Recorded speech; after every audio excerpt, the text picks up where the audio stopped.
Hello বন্ধুরা, আজকে তোমাদের সাথে শেয়ার করব কড়াইশুঁটির কচুরির রেসিপি। তো আমি প্রথমে মটরশুঁটিগুলোকে সুন্দর করে ছাড়িয়ে নিলাম। তো আমার মটরশুঁটি ছাড়ানো হয়ে গেছে। এবার একটি মিক্সিং জারে মটরশুঁটিগুলোকে দিয়ে সাথে আদা কুচি, লঙ্কা দিয়ে অল্প জল দিয়ে এবার এটাকে পেস্ট বানিয়ে নিব। এখন পুরটা তৈরি করে নিব। তার জন্য একটি কড়াইয়ে দিয়ে দিলাম কিছু পরিমাণ তেল, তার মধ্যে ওই পেস্টটি দিয়ে লবণ, হলুদ, জিরে গুঁড়ো, অল্প চিনি দিয়ে এবার পুরটিকে একটু ভাজা ভাজা করে নিব। পুরটা একটু ভাজা ভাজা হয়ে গেলে এর মধ্যে দিয়ে দিব অল্প পরিমাণ গরম মশলা, দিয়ে অল্প একটু নেড়ে চেড়ে এবার পুরটাকে নামিয়ে নিব।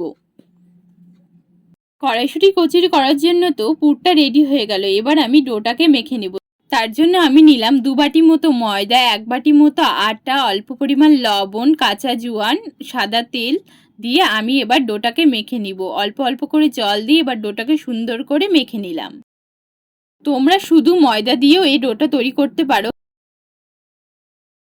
দেখতেই পাচ্ছ আমার তো ডো মাখা হয়ে গেছে। এবার আমি লেচিগুলো কেটে নিয়েছিলাম, এবার এর মধ্যে পুরগুলোকে ভরে নিব।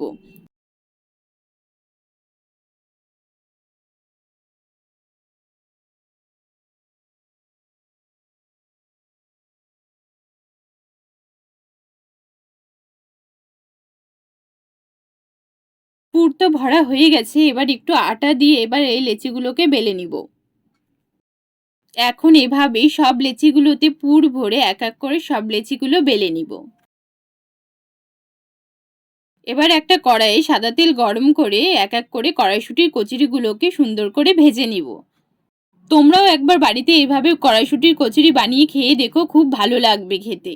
আমার ভিডিওটা ভালো লাগলে অবশ্যই আমার চ্যানেলটিকে সাবস্ক্রাইব করে দিও।